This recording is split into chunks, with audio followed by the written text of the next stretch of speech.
야, 박지영, 너 제정신이야? 수술비 3천만 원? 내 연봉의 절반을 장인어른 수술비로 보태달라고? 병원 로비가 쩌렁쩌렁 울리도록 사위놈이 소리를 질렀습니다. 제 딸 지영이가 바짓가랑이를 잡고 애원했습니다. 여보, 제발. 아빠 수술만 하면 살 수 있대. 나 평생 당신한테 잘할게. 제발 수술비 좀 도와줘. 하지만 사위놈은 제 휠체어를 발로 툭 차며 차가운 눈빛으로 비웃더군요. 장인어른, 노망 나셨어요? 솔직히 가망 없는 똥차에 누가 기름을 붓습니까? 폐차하는 게 돈 아끼는 거죠. 제 승진 코앞인 거 아시면서 눈치 없이 왜 아프고 그러세요?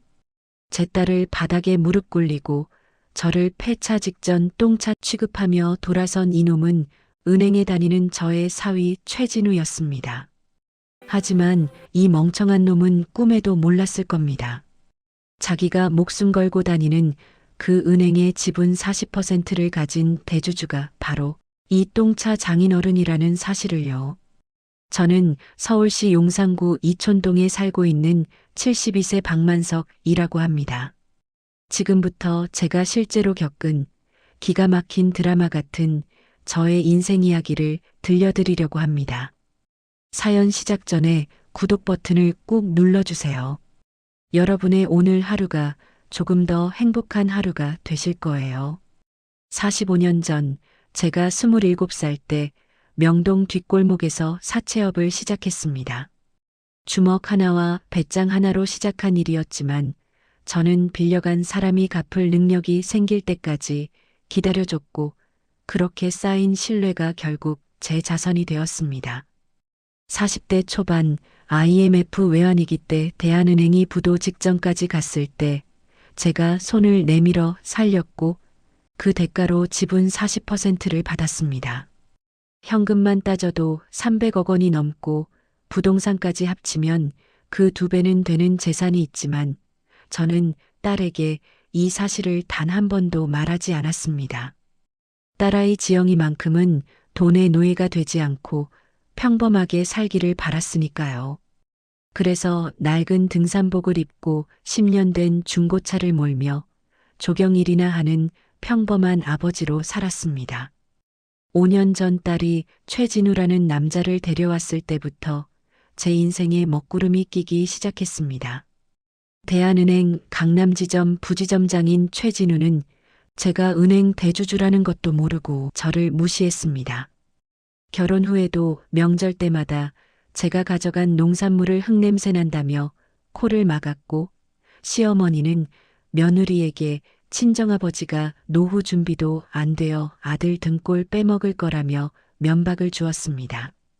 저는 딸의 행복을 위해 모든 걸 견뎌냈습니다.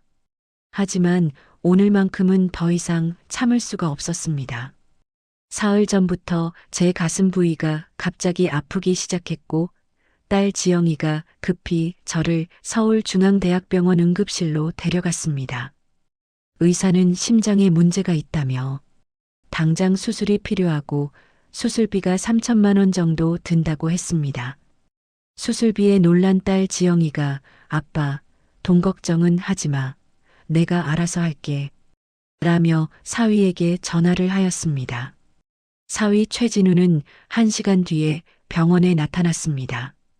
VIP 병동 로비는 차가운 공기가 감돌았고 저는 휠체어에 앉아 사위를 기다렸습니다.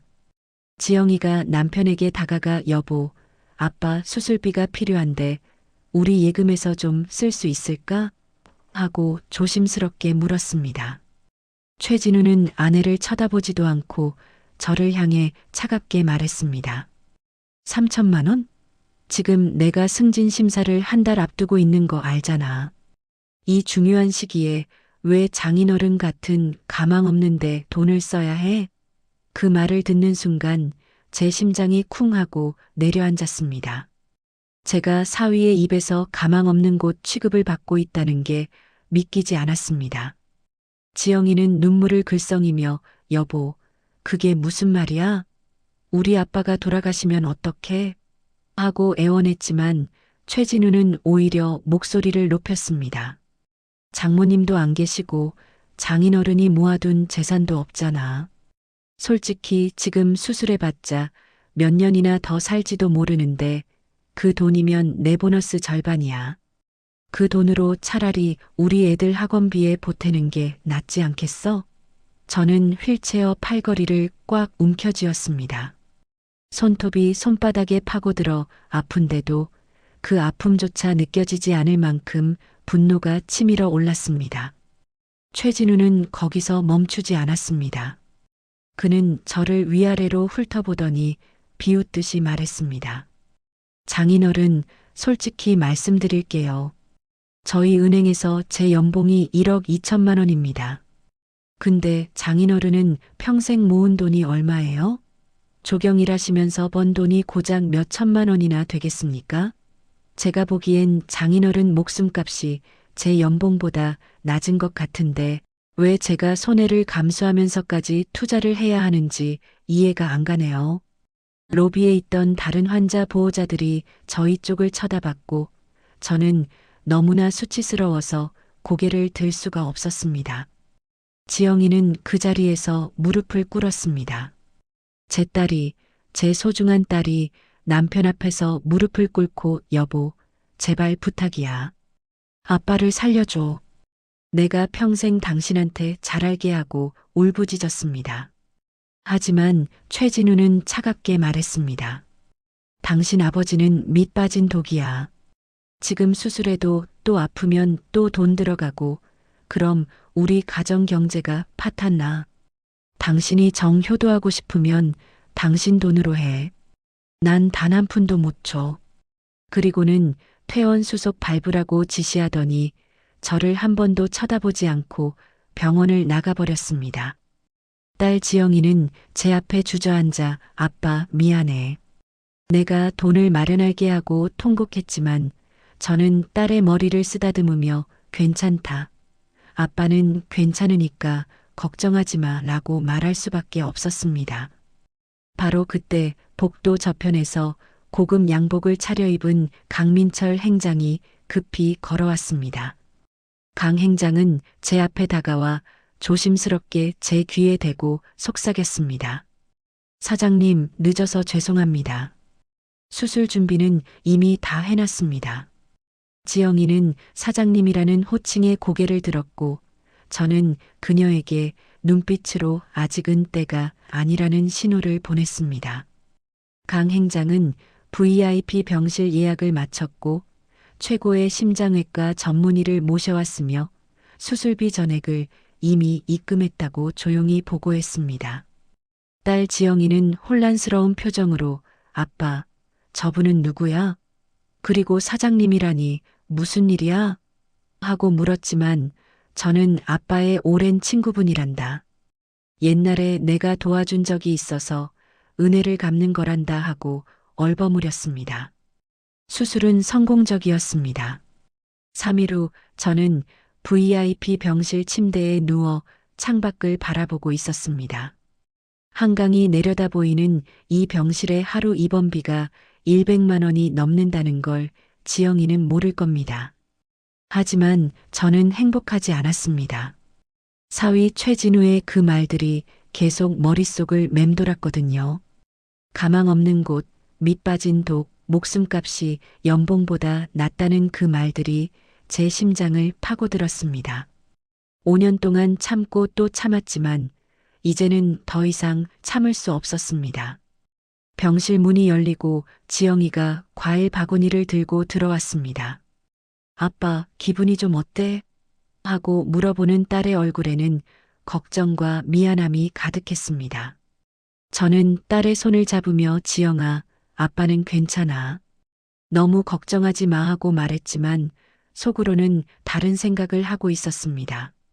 딸아, 아빠가 이제 너를 지켜줄게. 네가 그 못된 남편 때문에 더 이상 눈물 흘리는 일이 없도록 만들어줄게. 지영이가 나간 후 저는 침대 옆 서랍을 열었습니다. 그 안에는 강 행장이 몰래 가져다 준 서류 뭉치가 들어 있었습니다. 대한은행 지분 증명서, 명동 일대 빌딩 소유권 증서, 그리고 수십 개의 통장 사본들이었습니다.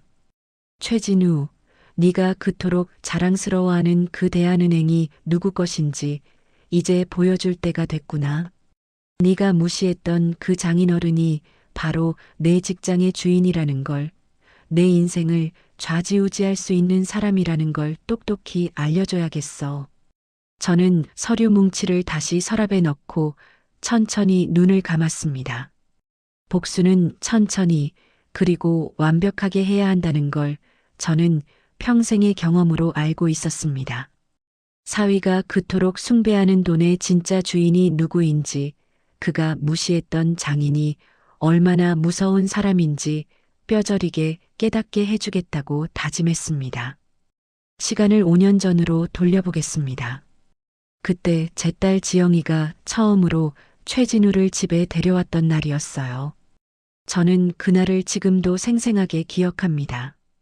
이촌동 제 작은 아파트 거실에서 저는 딸이 좋아한다는 남자를 처음 만났고, 최진우는 제 손을 악수하면서도 제 얼굴을 제대로 쳐다보지 않았습니다. 그의 시선은 낡은 소파와 오래된 TV, 그리고 제가 입고 있던 작업복 차림을 훑어보며 노골적인 실망감을 드러냈죠. 지영이가 아빠, 진우 오빠는 대한은행에서 일하는데 정말 능력 있는 사람이야 하고 자랑스럽게 소개했을 때 최진우는 겨우 입꼬리를 올리며 장인어른 처음 뵙겠습니다. 저는 은행원이고 지영이는 제 회사 고객센터에서 만났습니다 하고 말했습니다. 저는 그때 느꼈어요. 이 남자의 눈빛에서 저를 보는 시선이 사람을 대하는 게 아니라 물건을 평가하듯 차갑다는 걸 말입니다. 그날 저녁 식사 자리에서 최진우는 제가 차려준 음식을 보며 입맛이 없다는 듯 젓가락질을 했습니다. 제가 정성껏 준비한 된장찌개와 제육볶음, 그리고 텃밭에서 직접 키운 상추쌈이었는데 최진우는 고작 몇 점 집어먹고는 젓가락을 내려놨습니다. 지영이가 아빠가 직접 텃밭에서 키운 채소로 만든 거야 하고 설명했을 때도 그저 아, 그러네요 라고 건성으로 대답했습니다. 저는 딸이 행복해 보여서, 그리고 이 남자를 좋아하는 것 같아서 그의 무례함을 참았습니다. 하지만 최진우는 식사가 끝나고 지영이와 베란다에서 담배를 피우며 나누는 대화가 제 귀에 들려왔을 때 저는 가슴이 철렁 내려앉았습니다. 너희 아버지 직업이 뭐라고 했지? 조경? 솔직히 장인어른 집 보니까 좀 실망인데. 나중에 우리 결혼하면 경제적으로 도움은 못 받을 것 같아. 최진우의 목소리가 베란다 너머로 새어나왔고 지영이는 미안해. 우리 아빠가 돈은 없지만 정말 좋은 분이야 하고 변명하듯 대답했습니다. 저는 거실 소파에 앉아 그 대화를 들으며 주먹을 꽉 쥐었습니다. 그해 추석, 저는 처음으로 최진우의 집을 방문했습니다. 송파구 잠실에 위치한 25평 아파트는 그리 크지는 않았지만 최진우네 가족이 얼마나 돈에 집착하는지 금방 알 수 있었습니다. 현관문을 열고 들어서자마자 벽면에 걸린 명품 가방들과 거실 한가운데 놓인 비싼 가죽 소파가 눈에 들어왔고 TV는 최신형 대형 화면이었습니다. 저는 미리 준비해간 선물을 내밀었습니다.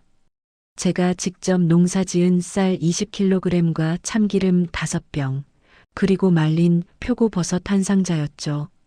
그건 제가 1년 동안 정성껏 가꾼 것들이었고 저는 사돈 어른들이 좋아하실 거라고 생각했습니다. 하지만 최진우의 어머니는 제 선물을 받아들고는 코를 찡그리며 이게 뭐예요? 흙냄새가 나네 하고 말했습니다. 최진우는 옆에서 어머니, 시골에서 농사 지은 거래요.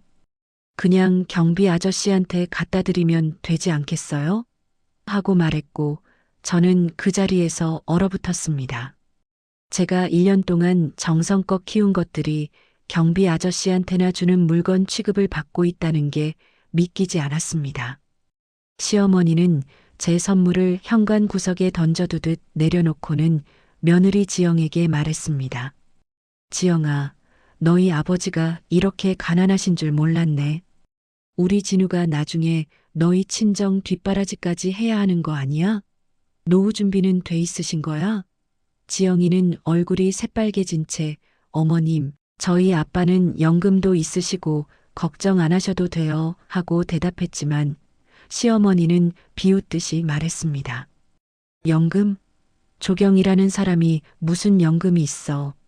솔직히 말해서 진우야, 네가 장가를 잘못 간 것 같아. 집안에서 도와줄 것도 없고 친정 재산도 없잖아. 그 말을 듣는 순간 저는 주먹을 불끈 쥐었지만 딸 지영이를 위해 꾹 참았습니다. 지영이는 제 옆에 앉아 고개를 떨구고 있었고 저는 그 모습을 보며 가슴이 찢어지는 것 같았습니다. 제 딸이 시댁에서 이렇게 무시당하는 걸 보는 게 너무나 고통스러웠습니다. 명절 내내 저는 투명인간 취급을 받았습니다. 식사 자리에서도 최진우의 아버지는 저에게 말 한마디 걸지 않았고 시어머니는 계속해서 며느리 지영에게 트집을 잡았습니다. 지영아, 국이 왜 이렇게 짜? 너희 집에서는 원래 이렇게 음식을 해? 지영아, 설거지는 제대로 했어? 그릇에 기름기가 남아있잖아. 지영아, 반찬 가짓수가 왜 이렇게 적어?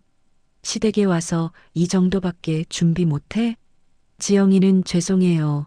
제가 다시 할게요 하며 부엌을 오가며 일했고 저는 그 모습을 보며 속이 타들어갔습니다. 최진우는 소파에 비스듬히 누워 TV를 보면서 여보, 맥주 좀 가져와 하고 명령조로 말했고 지영이는 네 하고 달려가서 맥주를 따라 주었습니다. 제 딸이 식모처럼 부려지는 모습을 보면서도 저는 참아야 했습니다. 딸의 결혼 생활이 평탄하기를 바라는 마음에서였습니다. 그날 밤 집으로 돌아오는 차 안에서 지영이는 아빠, 미안해. 내가 시댁에서 잘할게. 아빠 걱정하지 마 하고 말했지만 저는 딸의 그 말이 오히려 더 가슴 아팠습니다. 왜 네가 미안해야 하니? 네가 잘못한 게 뭐가 있어? 아빠가 가난해서 네가 고생하는 거잖아 하고 말하자 지영이는 아니야 아빠. 아빠는 최고야. 나는 아빠가 자랑스러워하고 말했지만 그 목소리에는 억지로 밝게 하려는 노력이 느껴졌습니다. 저는 그날 밤 집에 돌아와 혼자 소주를 마셨습니다. 한 병, 두 병을 비우면서 생각했습니다. 내가 돈이 없어서가 아니라 돈이 있어도 꺼내 쓰지 않고 가난한 척 버틴 내가 문제였구나. 내가 정체를 숨기지만 않았어도 딸이 이런 수모까지는 안 당했을 텐데 하는 자책감이 밀려왔습니다. 결혼 후 최진우의 무시는 더욱 노골적이었습니다. 제가 딸이 보고 싶어서 전화를 걸면 최진우가 대신 받아 장인어른, 지금 지영이 바쁩니다. 용건만 간단히 말씀하세요 하고 퉁명스럽게 말하곤 했습니다. 저는 그냥 딸 목소리 좀 들으려고 전화했는데 하고 말하면 최진우는 아, 그러시면 나중에 지영이한테 전화하라고 할게요 하고는 일방적으로 끊어버렸습니다. 한 번은 제가 저녁 시간에 전화를 걸었을 때 최진우는 장인어른, 제가 지금 회사 사람들이랑 저녁 먹고 있는데 좀 곤란합니다. 나중에 연락드리죠 하고 말했지만 그 나중에는 오지 않았습니다. 저는 수화기를 내려놓고 한참 동안 멍하니 앉아 있었고 딸에게 전화 한 통하는 것조차 눈치를 봐야 하는 제 처지가 비참하게 느껴졌습니다. 명절도 아닌 평일에 딸 목소리 듣고 싶어서 전화하는 게 그렇게 큰 잘못인가 싶었습니다. 1년이 지난 어느 날 저는 지영이를 만나러 갔습니다. 딸은 카페에서 저를 기다리고 있었는데 예전처럼 화사한 모습이 아니었습니다. 옷차림도 수수해졌고 화장도 연하게 했으며 무엇보다 눈빛에서 생기가 사라진 것 같았습니다. 지영아, 요즘 괜찮니? 남편이 잘해주니? 하고 물었을 때 지영이는 잠시 망설이다가 응, 괜찮아. 아빠 걱정하지 마 하고 대답했습니다. 하지만 저는 알 수 있었습니다. 딸이 거짓말을 하고 있다는 걸 말입니다. 지영이의 손등에는 설거지로 생긴 듯한 붉은 자국이 있었고 손톱은 예전처럼 관리가 안 되어 있었습니다. 손주는 언제 가질 거니? 하고 물었을 때 지영이는 시어머니가 빨리 나으라고 계속 재촉하는데 진우 오빠는 아직 때가 아니래 하고 말했습니다. 그 말투에서 저는 딸이 시댁과 남편 사이에서 힘들어하고 있다는 걸 느낄 수 있었습니다. 2년 전 여름 저는 작은 사고를 당했습니다. 조경일을 하다가 사다리에서 떨어져 왼쪽 다리를 다쳤고 병원에서는 입원 치료가 필요하다고 했습니다.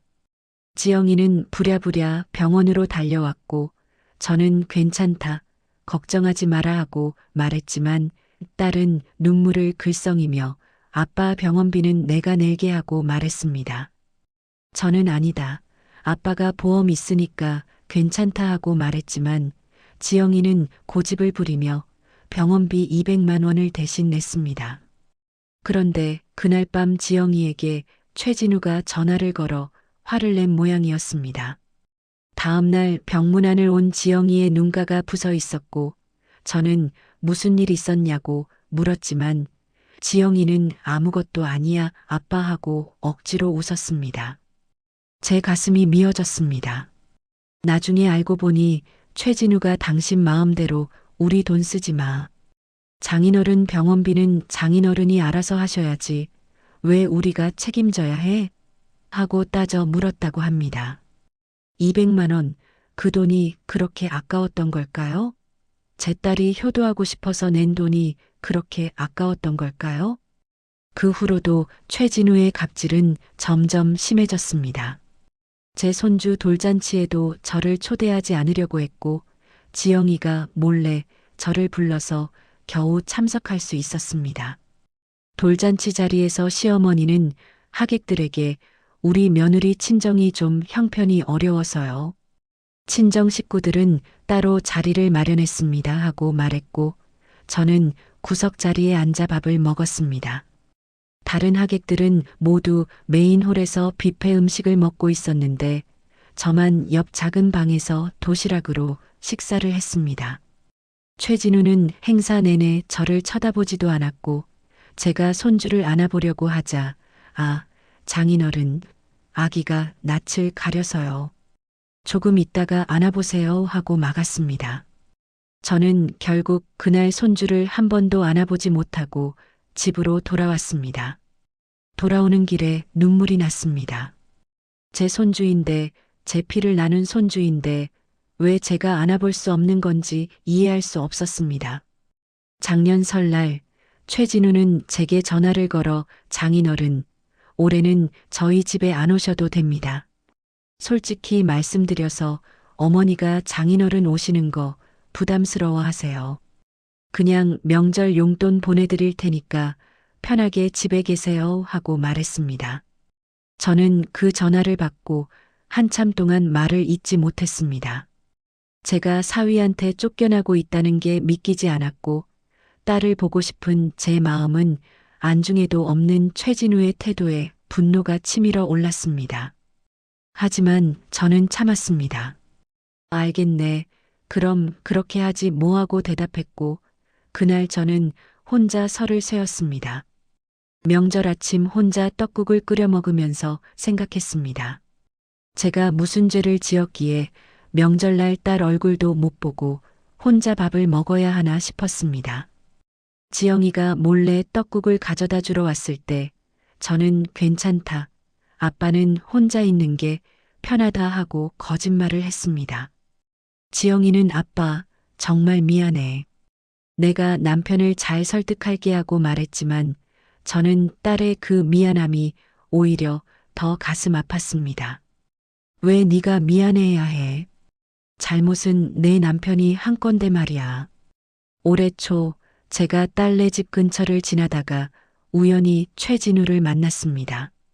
최진우는 그리 비싸지 않은 국산 중형차에서 내리고 있었고 그의 옆에는 시어머니가 함께 있었습니다. 저는 반갑게 진우야, 어머님하고 인사를 했지만 최진우는 차가운 표정으로 장인어른, 여기는 왜 오셨어요? 하고 물었습니다. 시어머니는 저를 위아래로 훑어보며 사돈, 요즘도 조경 일하세요? 나이가 이제 70이 넘으셨는데 몸 성하신 것도 신기하네요 하고 비아냥거렸습니다. 저는 네, 아직 건강해서 일할 수 있습니다 하고 대답했지만 시어머니는 쯧쯧 혀를 차며 그러게 젊었을 때 돈 좀 모아두지. 이제 와서 무슨 소용이에요.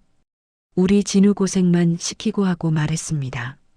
최진우는 옆에서 웃으며 어머니, 안으로 들어가세요. 장인어른도 바쁘실 테니까 하고 저를 내쫓았습니다. 저는 그 자리를 떠나며 생각했습니다.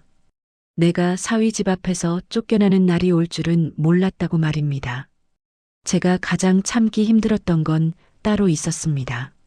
한 달에 한 번씩 지영이를 만나러 갈 때마다 딸의 얼굴에서 웃음이 사라지고 있다는 걸 느낄 때였습니다.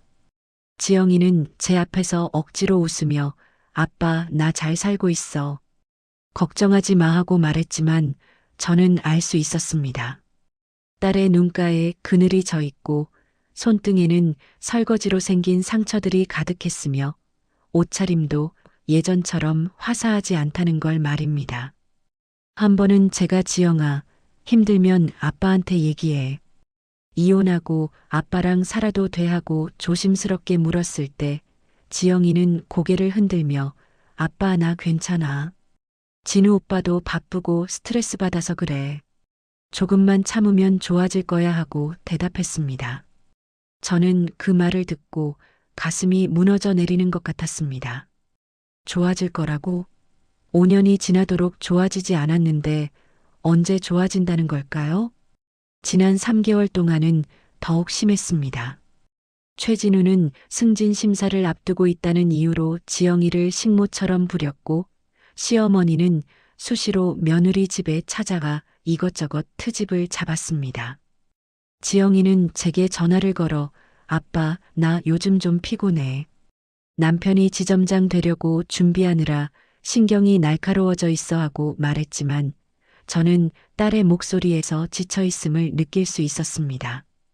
그리고 사흘 전 제가 심근경색으로 쓰러졌을 때 최진우가 보인 그 냉혹한 모습은 5년간 쌓였던 모든 분노를 폭발시키기에 충분했습니다.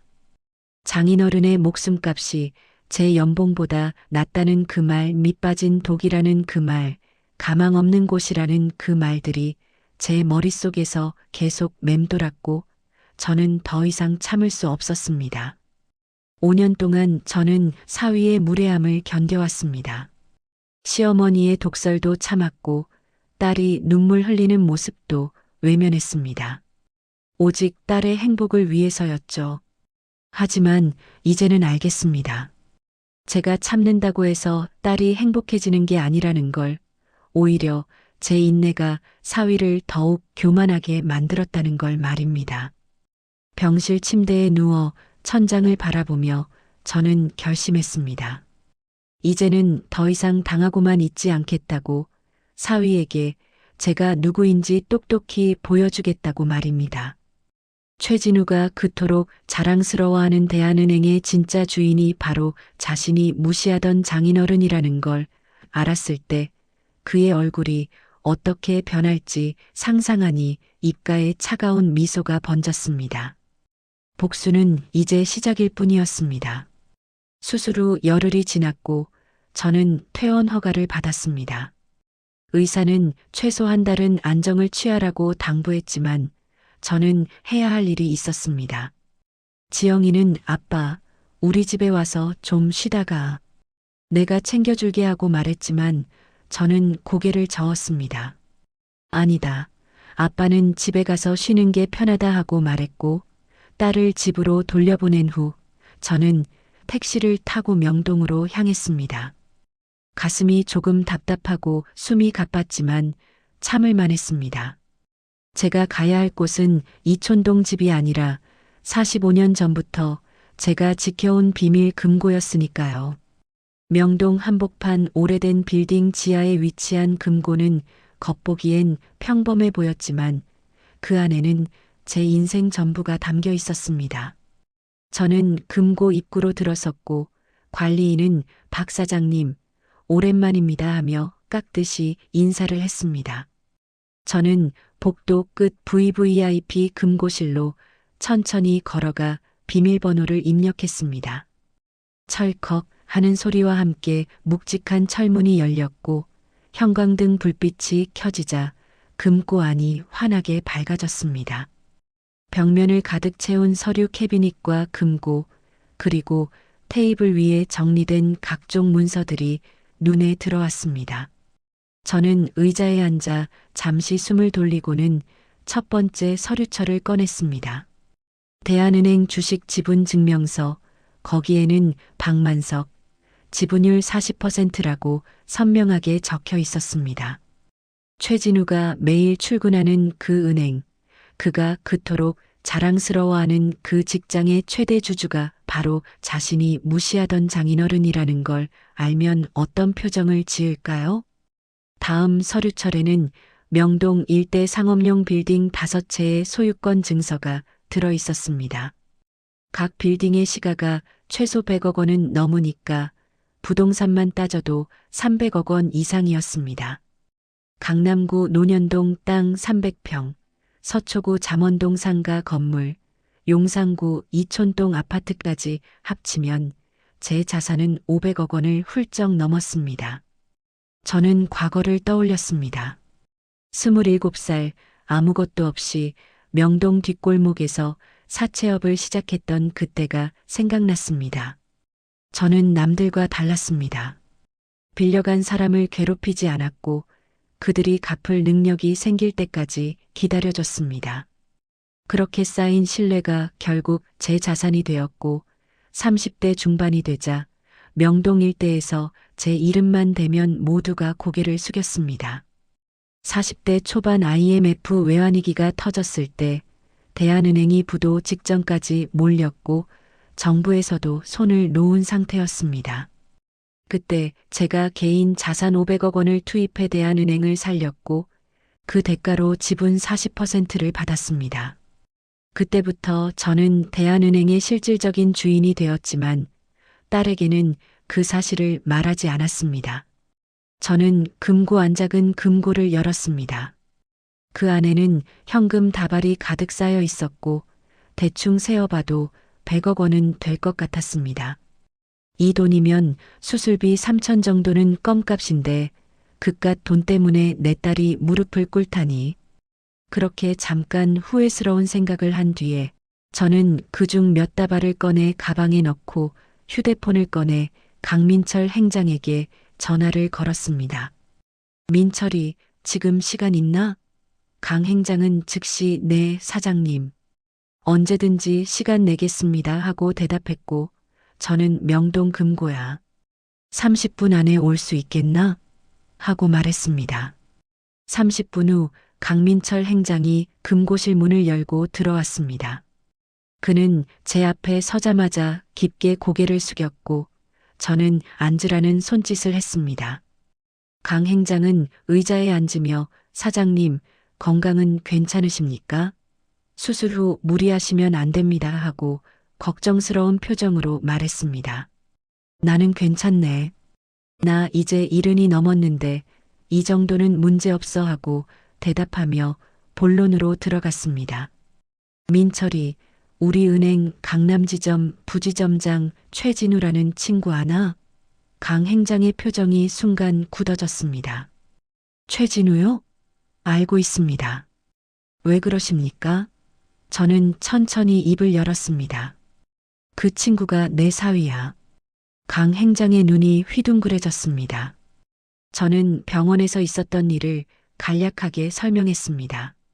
최진우가 수술비 3천만 원을 아까워하며 가망 없는 곳에 돈 쓸 수 없다고 했던 것, 장인의 목숨값이 자기 연봉보다 낫다고 했던 것, 그리고 딸을 무릎 꿇게 만들었던 것까지 모두 말했습니다.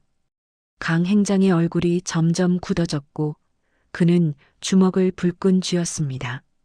그게 사람이 할 말입니까? 제가 당장 그 친구를 징계하겠습니다. 하지만 저는 고개를 저었습니다. 아직은 아니야. 우선 그 친구에 대해 자세히 조사부터 해줘. 강 행장은 고개를 끄덕이며 사실 사장님, 안 그래도 최진우에 대한 내부 감사가 진행 중입니다. 하고 말했습니다. 저는 눈썹을 치켜 올리며 내부 감사? 무슨 일인가? 강 행장은 서류 가방에서 파일 하나를 꺼내 제게 건넸습니다. 이게 지난 3개월간 조사한 내용입니다. 최진우는 고객 예금을 무단으로 유용했고 승진을 위해 상부에 뇌물을 전달한 정황도 있습니다. 또한 부하 직원들에게 갑질을 일삼아 내부 고발이 여러 건 들어와 있습니다. 저는 파일을 펼쳐 내용을 확인했습니다. 최진우가 고객 김모 씨의 예금 5천만 원을 무단으로 빼돌려 주식 투자에 사용한 것, 2천만 원의 손실이 발생했지만 이를 은폐한 것, 그리고 본부 임원진에게 명품 시계와 골프 회원권을 뇌물로 전달한 것까지 상세히 적혀 있었습니다. 저는 파일을 덮으며 쓴웃음을 지었습니다. 겉으로는 엘리트 은행원 행세를 하면서 뒤로는 이런 짓을 하고 있었구나. 강 행장은 저희도 증거를 확보하는 중입니다. 조만간 검찰에 고발할 예정이었는데 사장님 사위인 줄 알았으면 미리 보고를 드렸을 텐데 죄송합니다 하고 말했습니다. 저는 아니야, 오히려 잘 됐어. 잔이가 객관적으로 조사해 준 덕분에 제가 사적인 감정으로 움직이는 게 아니라는 걸 증명할 수 있게 됐으니까 하고 말했습니다. 강 행장은 그럼 어떻게 하시겠습니까? 하고 물었고 저는 차가운 눈빛으로 대답했습니다. 일단 더 조사해. 최진우의 비리를 완벽하게 증거로 남겨놔. 그리고 내가 신호를 보낼 때까지 기다려.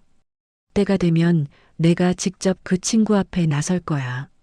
강 행장은 알겠습니다, 사장님.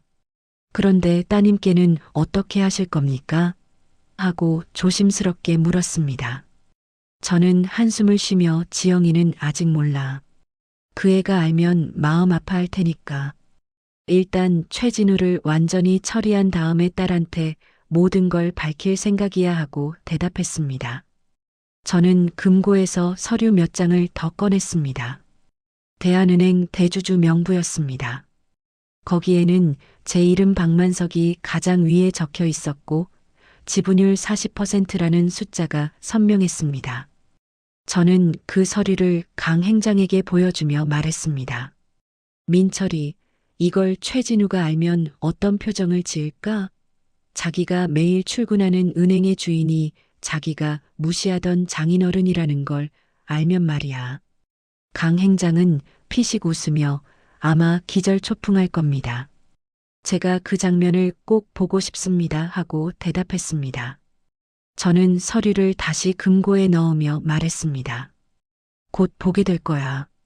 내가 최진우 앞에 나타나서 그 친구의 인생을 완전히 뒤집어 놓을 테니까. 강 행장은 사장님, 제가 옆에서 최선을 다해 돕겠습니다 하고 말했고 저는 고맙네, 민철이.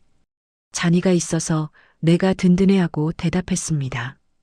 강 행장은 자리에서 일어나며 그럼 최진우에 대한 추가 조사를 진행하고 결과가 나오는 대로 보고 드리겠습니다. 사장님께서는 건강관리 잘하시고 제발 무리하지 마십시오 하고 당부했습니다. 혼자 남은 저는 금고 안을 천천히 둘러보았습니다. 45년간 쌓아온 이 모든 것들이 결국 무엇을 위한 것이었을까요? 저는 딸을 지키기 위해 열심히 일했을 뿐이었습니다. 하지만 제가 숨긴 이 재산이 오히려 딸을 불행하게 만들었다는 생각이 들었습니다. 저는 금고 문을 닫고 밖으로 나왔습니다. 명동거리는 여전히 사람들로 붐볐고 저는 그 사이를 천천히 걸어가며 생각했습니다. 가슴이 조금 답답했지만 이 정도 통증쯤은 참을 수 있었습니다. 최진우가 제 앞에서 무릎을 꿇는 그날, 딸이 시원하게 이혼하고 자유로워지는 그날을 위해 저는 철저하게 준비할 것입니다. 제 가슴 속에는 45년간 쌓아온 명동의 차가운 칼날이 나를 세우고 있었고, 그 칼날은 이제 최진우의 목을 향해 겨누어져 있었습니다. 복수는 천천히 그리고 완벽하게 이루어질 것이었습니다. 수술 후 2주가 지났습니다. 그 사이 최진우는 단 한 번도 저를 찾아오지 않았습니다. 지영이가 제게 전화를 걸어 아빠, 수술 후에 몸은 좀 어떠세요? 라고 물어올 때마다 저는 괜찮다, 걱정하지 마라 하고 대답했지만 딸의 목소리에서 피곤함이 느껴졌습니다. 그러던 어느 날 저는 강민철 행장에게서 전화를 받았습니다. 사장님, 준비가 다 됐습니다. 최진우의 비리 증거를 완벽하게 확보했습니다 하는 강 행장의 목소리가 수화기 너머로 들려왔습니다. 저는 창밖을 바라보며 물었습니다. 그 친구 승진 심사는 언제라고 했나? 강 행장은 이번 주 금요일입니다. 최진우는 지금 지점장 승진을 확신하고 있습니다 하고 대답했습니다. 저는 피식 웃으며 말했습니다. 그럼 그날로 하지. 그 친구가 가장 기대에 부풀어 있을 때 떨어뜨려야 제맛 아니겠나? 금요일 오후 1시 30분 강 행장이 최진우에게 전화를 걸었습니다. 최 부지점장, 지금 당장 본점으로 와. VVIP 룸으로 오라고. 오늘 은행의 실소유주이신 대주주님이 오신다. 우리 은행 지분 40%를 가지고 계신 분이 직접 간부들을 만나보고 싶다고 하셔서 말이야. 자네도 승진 후보니까 당연히 참석해야지. 최진우의 목소리가 갑자기 밝아졌습니다. 아, 네. 행장님, 제가 바로 가겠습니다. 영광입니다. 오후 2시 최진우는 대한은행 본점 로비에 도착했습니다. 그는 당당하게 엘리베이터를 타고 최상층으로 올라가 VVIP 룸 앞에 섰습니다. 문 앞에는 강민철 행장이 서 있었습니다. 강 행장은 차가운 표정으로 말했습니다. 왔나, 최 부지점장. 들어가기 전에 명심해. 안에 계신 분은 우리 은행의 실소유주이시고 이 은행을 살리신 분이야. 함부로 말하면 안 되고 90도로 인사하고 질문하시면 정확하게 대답해. 알았나? 최진우는 네, 행장님. 걱정 마십시오. 하고 대답했습니다. VVIP 룸 안으로 들어선 최진우의 눈에 가장 먼저 들어온 건 창가에 등을 돌리고 앉아있는 한 노인의 뒷모습이었습니다. 휠체어에 앉아 계신 그분은 환자복을 입고 계셨습니다. 최진우는 떨리는 목소리로 말했습니다. 안녕하십니까? 대한은행 강남지점 부지점장 최진우입니다. 영광입니다. 그리고는 90도로 허리를 숙여 인사를 했습니다. 하지만 그 노인은 대답이 없었습니다. 그저 창밖을 바라보며 가만히 앉아 계실 뿐이었습니다. 최진우는 고개를 숙인 채로 기다렸습니다. 10초, 20초, 30초가 지나도 아무 말씀이 없었고 등에서 식은땀이 흐르기 시작했습니다. 바로 그때 그 노인이 천천히 휠체어를 돌리기 시작했습니다. 휠체어 바퀴가 카펫 위를 구르는 소리가 정적을 깼고 최진우는 고개를 들어 그분의 얼굴을 보았습니다. 그 순간 최진우의 얼굴에서 모든 혈색이 사라졌습니다. 그곳에는 2주 전 병원에서 자신이 가망 없는 곳이라고, 밑빠진 독이라고, 목숨값이 자기 연봉보다 낮다고 모욕했던 그 사람이 앉아 있었습니다. 장인어른 박만석이었습니다. 최진우는 입이 떡 벌어진 채로 장인어른? 여기가 어디라고? 왜? 어떻게? 하며 말을 잇지 못했습니다. 손이 부들부들 떨리기 시작했습니다. 저는 휠체어에 앉은 채로 사위를 차갑게 내려다보며 말했습니다. 최진우 놀랐나? 장인어른이 왜 여기 있냐고? 궁금하지? 최진우는 뒷걸음질을 치며 이게 무슨? 여기는 관계자 외 출입 금지 구역입니다. 어떻게 들어오신 겁니까? 하고 다급하게 말했습니다. 저는 피식 웃으며 관계자 외 출입 금지라. 그럼 나는 관계자가 아닌가? 하고 되물었습니다. 최진우는 여전히 상황 파악을 못하고 있었습니다. 그는 저를 끌어내려고 휠체어 손잡이를 잡으려는 순간 강민철 행장이 문을 열고 들어왔습니다. 강 행장은 최진우의 손목을 강하게 붙잡으며 소리쳤습니다. 이놈, 어디 감히 사장님 몸에 손을 대려고 해. 강 행장의 손이 최진우의 뺨을 강하게 후려갈겼습니다. 찰싹찰싹 하는 소리가 룸 안에 울려 퍼졌고 최진우는 비틀거리며 뒤로 물러났습니다. 뺨이 빨갛게 부어올랐고 최진우는 뺨을 감싸쥐며 행장님? 왜? 제가 뭘 잘못했습니까? 하고 어리둥절한 표정으로 물었습니다. 강 행장은 최진우를 노려보며 말했습니다. 지금 내 앞에 계신 분이 누구신 줄 알고 그래? 이분이 바로 우리 대한은행 지분 40%를 가지고 계신 최대 주주이시고 실질적인 오너이신 박만석 사장님이시다. 네가 모시고 나가겠다고? 네가 감히? 최진우의 얼굴이 새하얗게 변했습니다. 그는 믿을 수 없다는 표정으로 저를 쳐다보고 강 행장을 쳐다보고 다시 저를 쳐다봤습니다. 뭐라고요? 장인어른이 대주주? 말도 안 돼요. 최진우는 말을 제대로 잇지 못했고 다리에 힘이 풀려 그 자리에 주저앉았습니다. 저는 천천히 입을 열었습니다. 최진우, 내가 가난한 조경 일꾼이라고 생각했지? 밑 빠진 독이라고 했지? 목숨값이 내 연봉보다 낮다고 했지? 가망 없는 곳이라고 했지? 내 말 하나하나가 다 기억나는구나. 저는 주머니에서 휴대폰을 꺼내 2주 전 병원에서 녹음해뒀던 파일을 재생했습니다. 최진우의 목소리가 룸 안에 울려 퍼졌습니다. 장인어른 같은 가망 없는데 돈을 써야 해? 장인어른 목숨값이 제 연봉보다 낮은 것 같은데요. 당신 아버지는 밑 빠진 독이야. 그 목소리를 듣는 순간 최진우는 온몸이 얼어붙었습니다. 아니. 그건 제가 그때 정신이 없어서 하고 변명하려 했지만 저는 손을 들어 제지했습니다. 정신이 없어서? 아니야. 넌 정신이 또렷할 때 한 말이지. 내 본심을 드러낸 거야. 저는 휠체어를 천천히 최진우 쪽으로 움직였습니다.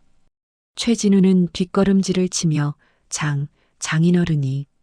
아니 사장님. 제가 정말 죄송합니다. 제가 잘못했습니다. 용서해 주십시오 하고 떨리는 목소리로 말했습니다. 하지만 저는 멈추지 않았습니다. 용서? 네가 지금 용서를 구하고 있나? 2주 전에 내 딸을 무릎 꿇게 만들었을 때는 용서 같은 거 생각도 안 했잖아. 3천만 원이 아까워서 장인을 죽게 내버려 두려고 했잖아. 그런 네가 지금 용서를 구한다고? 최진우는 바닥에 엎드렸습니다. 장인어른 정말 죄송합니다. 제발 한 번만 용서해 주십시오 하고 머리를 조아렸습니다. 저는 차갑게 말했습니다. 최진우, 내 문제는 나한테 한 게 아니야. 너는 고객 돈을 횡령했고 상부에 뇌물을 바쳤고 부하 직원들을 갑질로 괴롭혔어. 그리고 은행 편법 대출 2억 원도 있지. 그게 다 증거로 남아있어. 강 행장, 자료 좀 보여주게. 강 행장은 두꺼운 파일을 꺼내 최진우 앞에 던졌습니다. 파일이 바닥에 떨어지며 서류들이 흩어졌고 거기에는 최진우의 비리 증거들이 낱낱이 적혀 있었습니다. 최진우가 고객 김모 씨의 예금 5천만 원을 무단으로 빼돌려 주식 투자에 사용한 것, 2천만 원의 손실이 발생했지만 이를 은폐한 것, 본부 임원진에게 명품 시계와 골프 회원권을 뇌물로 전달한 것, 그리고 사내 대출 2억 원을 받아 아직 갚지 않은 것까지 상세히 적혀 있었습니다. 최진우는 서류를 보며 온몸을 떨었습니다. 이건 어떻게? 최진우는 말을 잇지 못했고 저는 마지막으로 말했습니다. 최진우, 이제 시작이야. 네가 그토록 무시하던 장인이 내 인생을 어떻게 끝장내는지 똑똑히 지켜봐. 네가 쌓아온 커리어, 네가 자랑하던 명예, 네가 그토록 사랑하던 돈, 모든 걸 다 빼앗아 줄 테니까. 그게 내 딸을 괴롭히고 장인을 모욕한 대가야. 강 행장은 옆에서 최진우, 넌 오늘부로 대기 발령이야. 그리고 조만간 징계위원회에 회부될 거고 검찰 고발도 들어갈 거야. 각오하라고 하고 차갑게 선언했습니다. 최진우는 그 자리에서 완전히 무너져 내렸습니다. 제발, 제발이요. 장인어른. 하고 울먹이며 애원했지만 저는 더 이상 그를 쳐다보지 않았습니다. 저는 휠체어를 돌려 창가로 향했고 강 행장에게 말했습니다. 저 사람 끌어내. 내 눈앞에서 치워버려. 강 행장은 네, 사장님하고 대답하고는 경호원 2명을 불렀습니다.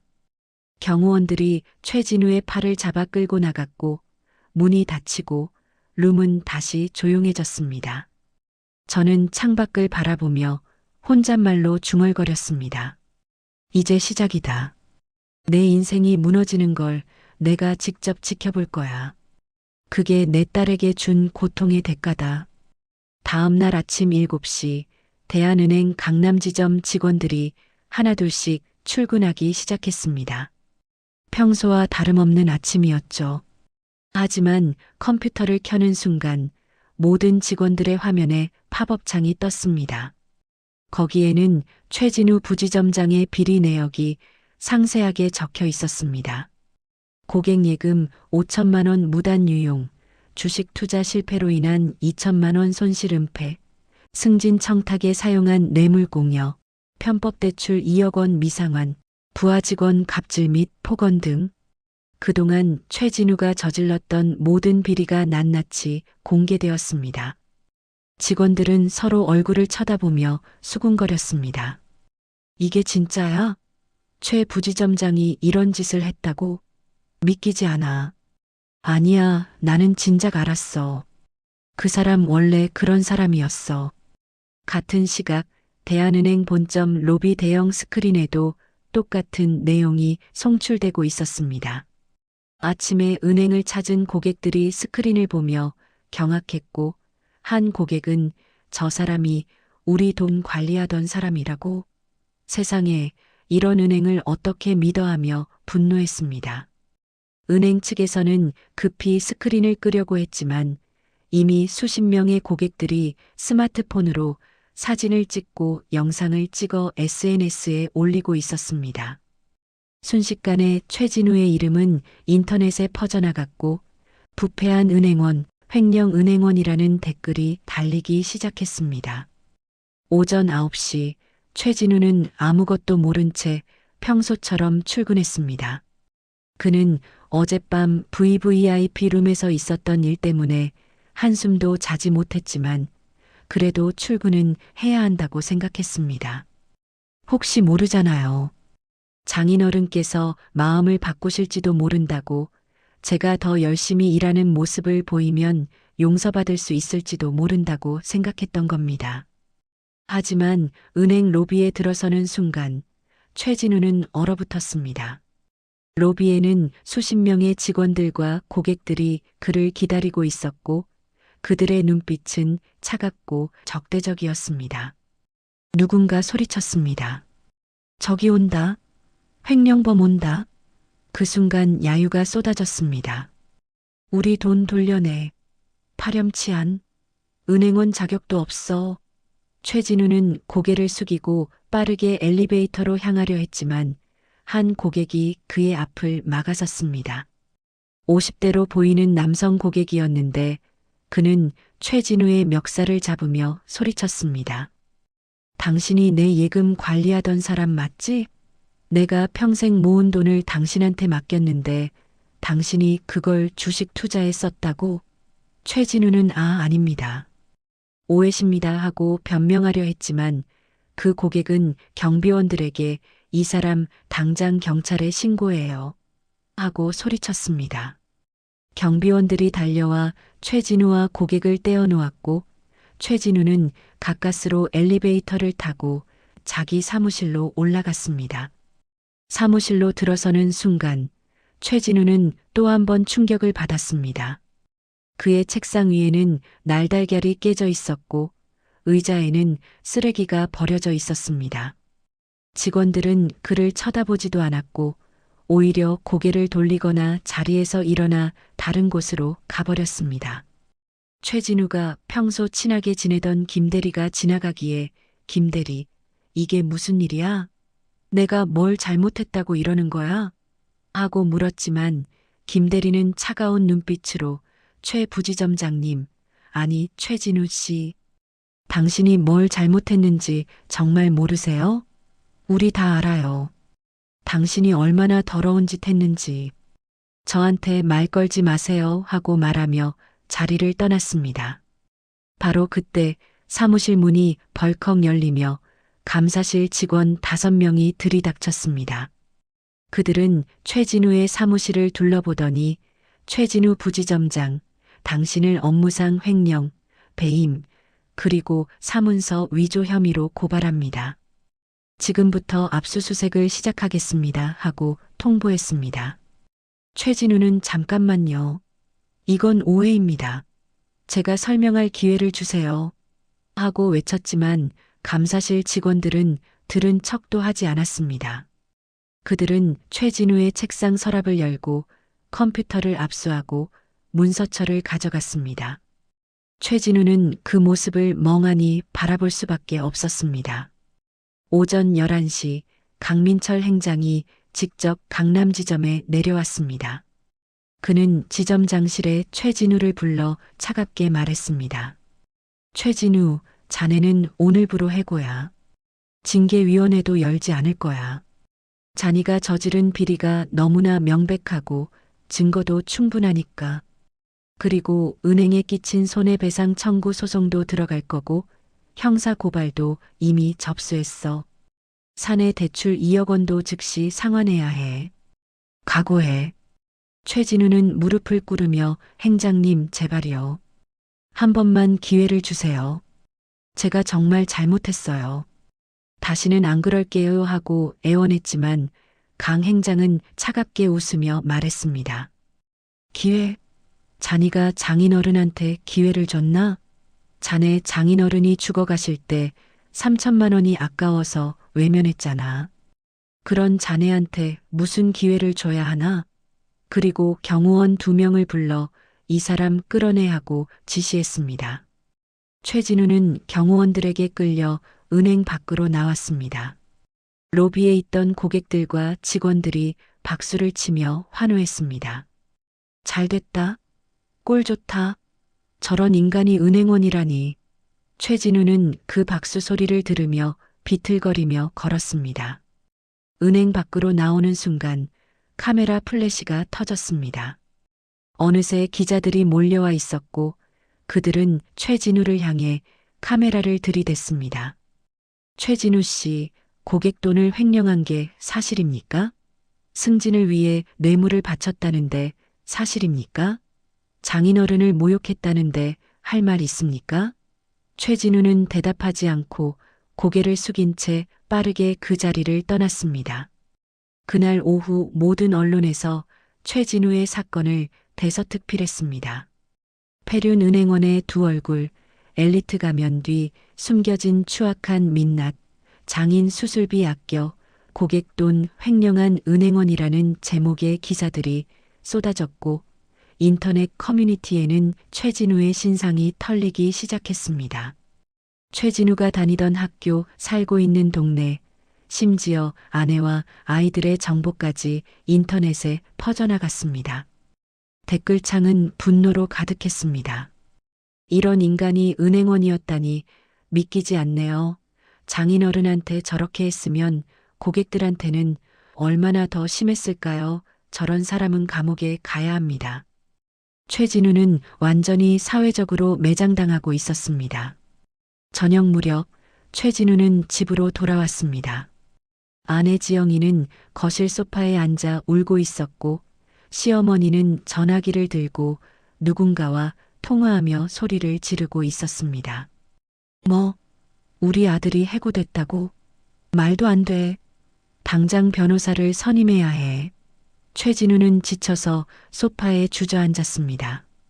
어머니, 변호사는 소용없어요. 이미 다 끝났어요 하고 말했지만 시어머니는 뭐가 끝났어? 포기하면 안 돼. 당장 일어나서 뭐라도 해봐. 하고 소리쳤습니다. 하지만 최진우는 고개를 저었습니다. 어머니, 저는 이미 대형 로펌 5곳에 전화했어요. 근데 다들 제 사건은 못 맡겠다고 했어요. 장인어른의 영향력이 너무 크대요. 해고당한 지 일주일 후 더 큰 재앙이 최진우를 덮쳤습니다. 국세청에서 세무조사 통보서가 날아온 겁니다. 최진우가 그동안 신고하지 않은 소득이 있다는 첩보를 받았으니 조사에 응하라는 내용이었습니다. 며칠 후 세무조사관들이 집에 찾아왔고 그들은 최진우가 신고하지 않은 소득이 3억 원이 넘는다는 걸 밝혀냈습니다. 최진우는 추징금 1억 5천만 원을 내야 했고 만약 내지 못하면 재산이 압류될 것이라는 통보를 받았습니다. 최진우는 머리를 감싸쥐고 주저앉았습니다. 1억 5천만 원? 저한테 그런 돈이 어디 있어요? 저는 이미 은행에서 잘렸고 예금도 다 동결됐는데 어떻게 그 돈을 내라는 거예요? 세무조사관은 차갑게 말했습니다. 그건 저희가 알 바 아닙니다. 기한 내에 내지 못하면 재산 압류 절차에 들어갑니다. 그날 밤 최진우는 혼자 술을 마셨습니다. 소주 1병, 2병을 비우면서 생각했습니다. 2주 전만 해도 저는 승진을 앞둔 촉망받는 은행원이었습니다. 연봉 1억 2천만 원을 받으며 잘 나가는 직장인이었죠. 하지만 지금은 무직자에 빚쟁이에 사회적으로 완전히 매장당한 인간 말종이 되어버렸습니다. 이 모든 게 단 2주 만에 일어난 일이었습니다. 최진우는 소주잔을 들며 중얼거렸습니다. 내가 뭘 잘못했지? 내가 그렇게 큰 잘못을 했나? 하지만 그는 알고 있었습니다. 자신이 저질렀던 모든 악행들이 지금 자신에게 돌아오고 있다는 걸 말입니다. 멀리서 저는 그 모든 과정을 지켜보고 있었습니다. 강민철 행장은 매일 저에게 보고를 해왔습니다. 사장님, 최진우가 완전히 무너졌습니다.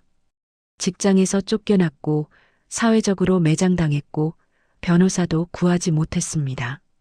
이제 그에게 남은 건 아무것도 없습니다. 저는 고개를 끄덕이며 말했습니다. 좋아. 하지만 이건 시작일 뿐이야. 이제 2차 복수를 준비해.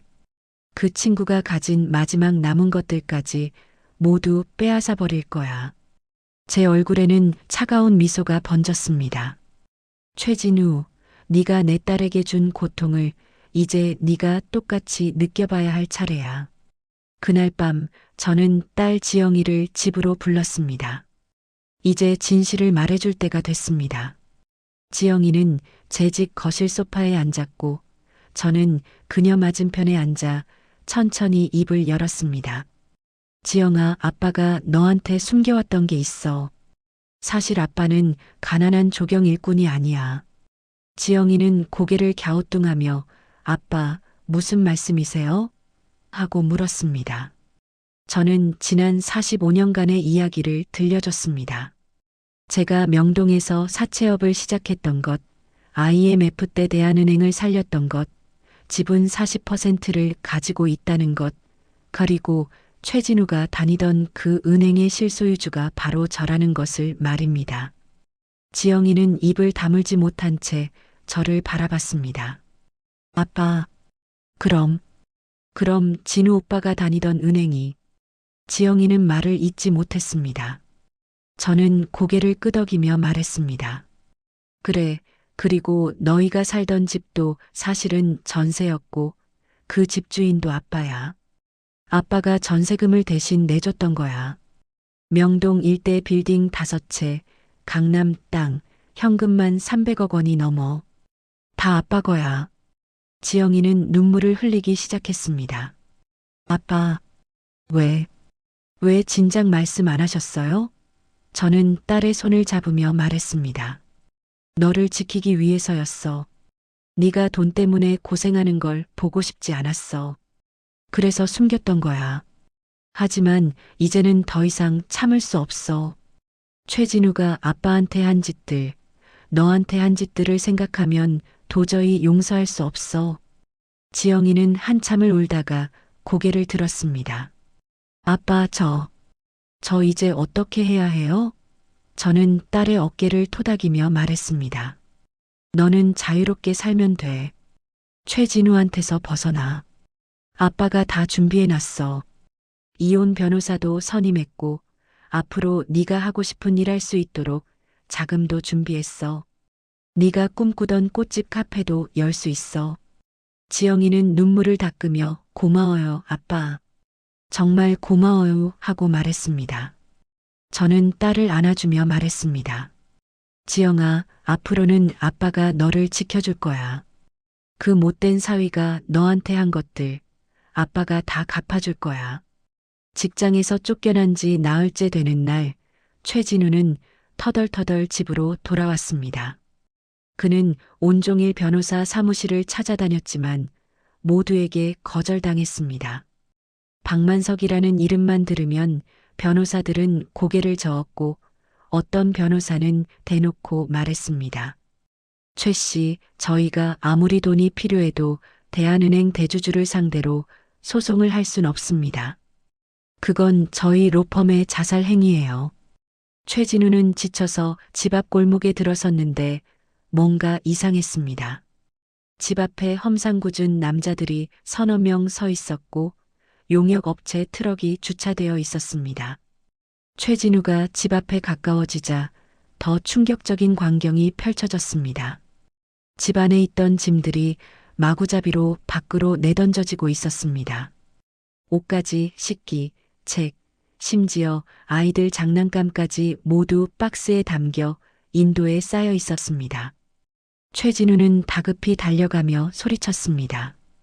뭐 하는 거예요? 이게 무슨 짓이에요? 그때 집안에서 박만석이 천천히 걸어 나왔습니다. 저는 더 이상 휠체어를 타지 않았습니다. 수술 후 회복이 잘 되어서 이제는 지팡이만 짚고 걸을 수 있었거든요. 저는 최진우를 내려다보며 차갑게 말했습니다. 이 집 전세 계약이었어. 집주인이 바로 나야. 전세금은 내가 보증금으로 넣어줬고 월세도 내가 대신 내줬어. 이제 계약 기간이 끝났으니 당장 나가. 최진우는 믿을 수 없다는 표정으로 제게 다가왔습니다. 장인어른, 이게 무슨 말씀이세요? 이 집은 제가 은행 대출 받아서. 저는 주머니에서 전세 계약서를 꺼내 최진우의 얼굴에 던졌습니다. 잘 봐. 이 집 주인이 누구야? 박만석이라고 적혀 있잖아. 너는 전세로 살고 있었던 거야. 전세 보증금 3억 원도 내가 낸 거고. 네가 은행에서 대출 받았다고? 그건 생활비 대출이었어. 넌 그것도 몰랐어? 최진우는 계약서를 들여다보며 온몸을 떨었습니다. 어떻게? 이럴 수가. 저는 최진우를 밀쳐내며 말했습니다. 어떻게든 뭐가 어떻게야. 이게 현실이야. 지금 당장 내 집에서 나가. 안 나가면 경찰 부를 거야. 바로 그때 최진우의 휴대폰이 울리기 시작했습니다. 문자 알림이 연달아 들어왔습니다. 최진우가 휴대폰을 확인하는 순간 그의 얼굴이 창백해졌습니다. 모든 은행 계좌가 동결되었다는 문자였습니다. 우리은행 계좌 동결, 국민은행 계좌 동결, 신한은행 계좌 동결, 모든 신용카드 사용 정지. 그리고 마지막 문자는 대한은행에서 온 것이었습니다. 고객님의 편법 대출금 2억 원을 즉시 일시 상환하시기 바랍니다. 상환하지 않을 시 법적 조치가 취해집니다. 최진우는 휴대폰을 떨어뜨렸습니다. 2억 원? 일시 상환? 저한테 그런 돈이 어디 있어요? 저는 차갑게 웃으며 말했습니다. 그건 네가 알아서 해. 나는 상관없어. 바로 그때 집안에서 시어머니가 나왔습니다. 최진우의 어머니는 화가 잔뜩 난 표정으로 저에게 다가왔습니다. 사돈, 이게 무슨 짓이에요? 우리 아들 다 망하게 생겼잖아요. 당장 이 사람들 돌려보내요. 저는 시어머니를 차갑게 바라보며 말했습니다. 사돈? 당신이 나를 사돈이라고 부를 자격이 있나? 당신은 5년 동안 내 딸을 괴롭혔어. 명절 때마다 면박을 주고 친정아버지가 가난하다고 모욕했지. 그런 당신이 지금 나한테 무슨 도움을 바라는 거야? 시어머니는 얼굴이 빨개지며 소리쳤습니다. 그래도 이건 너무 심한 거 아니에요. 우리 아들이 잘못했으면 혼내면 되지. 왜 이렇게까지 하는 거예요? 저는 주머니에서 휴대폰을 꺼내 시어머니에게 보여줬습니다. 화면에는 최진우가 병원에서 했던 말들이 녹음되어 있었습니다. 당신 아들이 한 말 좀 들어봐요. 장인어른 목숨값이 제 연봉보다 낫다고 했어요.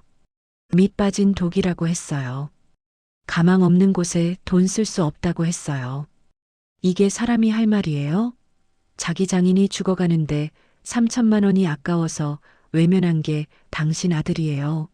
시어머니는 말문이 막혔습니다. 그건 우리 아들이 일시적으로 정신이 없어서. 저는 손을 내저으며 말했습니다. 변명하지 마세요. 이미 늦었어요. 당신 아들은 내 딸을 5년 동안 괴롭혔고 나를 모욕했어요. 그 대가를 치르는 거예요. 저는 경호원들에게 눈짓을 했습니다. 경호원 2명이 다가와 시어머니의 팔을 잡았습니다. 시어머니는 소리쳤습니다. 뭐 하는 거예요? 손 놔요. 사돈, 제발 한 번만 용서해 주세요. 하지만 경호원들은 시어머니를 끌고 골목 밖으로 나갔습니다. 최진우는 어머니 하고 소리치며 따라가려 했지만 용역 직원들이 그의 앞을 막았습니다. 여기서 더 난동 부리시면 경찰 부릅니다. 조용히 짐 싸서 나가세요.